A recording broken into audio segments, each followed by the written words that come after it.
Hello everyone. I'm bringing you a video today looking at something a little bit different, something we've not looked at, a topic we've not covered for a while rather, and that's a blade. And this is, of course, it's not a weapon, it's very much an implement, and that is a Dar pattern machete, which is what we're going to have a look at in a bit of detail. And these were manufactured in India during the Second World War, not only for use by the British Indian Army, but also by British units serving out in the Far East as well. And this was, of course, very common. A lot of equipment, uniform, etc. was manufactured out in India, and quite a bit of that's been covered on the channel previously. I must make an updated version of a video looking at Indian 1937 pattern web equipment. I had a look back at that the other day, and it really is very poor quality, as my videos back then were, in terms of the equipment and so forth I had. So I do need to remake that video, probably as a two-parter, have a look at it on the mannequin and then have a look at the individual components. But what we're looking at here, as I say, is another element of that Indian kit, Indian made kit, and that is this Dar pattern machete. That's what we're going to have a look at in some detail now. So here we have the Dar pattern machete. There's not a huge amount to talk about with this, so it won't be a particularly long video, but hopefully nevertheless of interest. Some of you may recognise this. It did appear on the channel previously in a series of videos I made talking about kit used by the British Army out in the Far East. I think this featured in one of the Beyond the Basics videos of that series, but I thought it was worth making a video talking about it individually. Obviously it's easier for people who are interested particularly in blades to find it that way, and also it's quite an interesting bit of kit. The design of the sheath, the design of the blade and so forth is quite distinctive. So as you can see, this is carried in a leather sheath.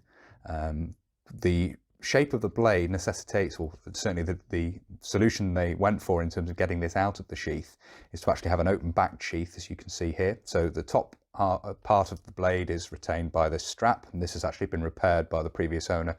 And my friend Alan, I believe, did a repair on this, but it's repaired per how these were originally manufactured, so it does show you how these operate. So you have the sheath, as you can see here, made of two sections of heavy leather there, with a belt loop stitched and riveted onto the back there, and that rivet also passes through the strap, which retains the machete in the sheath there, as you can see. And as I say, this is open backed all the way down to just about 2 inches at the bottom here, is sewn together to retain the bottom part of the blade, the top part being retained by that strap. And you can see there the belt loop on the back, and this is sized to fit on a 1937 pattern webbing belt. It'll fit comfortably on a 1937 pattern belt.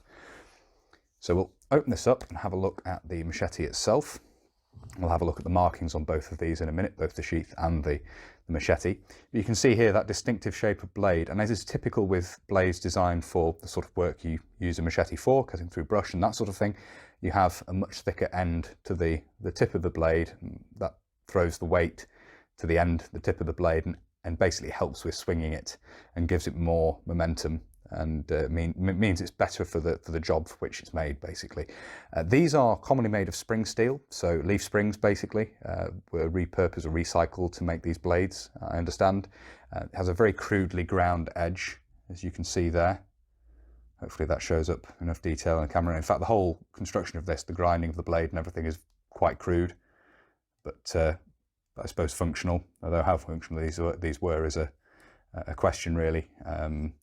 As I say, the edge is quite roughly ground. I'm not sure quite how good an edge this would take, but there it is. You can see on the back here, we have a marking there, the date of 45 and GCF, shows up quite clearly there. And there are also some stamps in the wood of the handle here as well.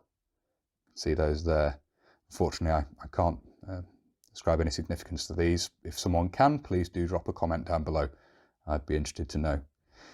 You have wooden scales for the handle, as you can see there, with rivets holding those in place. See the two sides of the rivets there. Again, quite crude, but functional. They do hold the scales on. But you do have this deep channel all the way around, because the scales don't fit the hand. The handle is not very nicely fitted, so that would be quite unpleasant on the hand if you were using this for any length of time. You'd definitely develop blisters and so forth using this. It's not good from that point of view. But as I say, it is quite crudely made. As I say, the shape of the blade necessitates this open backed sheath. You can see details of the construction of the sheath there. You can see, if we have a look here, you have the edge there doubled over, or a double layer of leather at the edge rather, to reinforce that. The bottom there, you can see. And then you have a section of leather round here between the two pieces to give some space for the blade to sit within, as you can see. And on the back here we have the stamp with the date again from 1945 there, quite clear on the back there. So this is quite a late production example, and you can see more clearly there that rivet passing through at the top, which holds the belt loop onto the sheath and also holds that strap in place to secure the machete inside the sheath when not in use. So as I say, quite a crudely made item, but an interesting and distinctive machete, design of machete. And as I say, these were manufactured in large numbers out in India during the Second World War, and it's a design peculiar to India as far as I'm aware. In terms of manufacture, I don't believe these were manufactured elsewhere, this particular pattern. Obviously you have the British patterns and the Canadian manufactured versions of those machetes and various other designs coming out of Australia and so forth. I believe the Dar pattern is peculiar to India in terms of where it was manufactured, and obviously its origin, I believe, as well.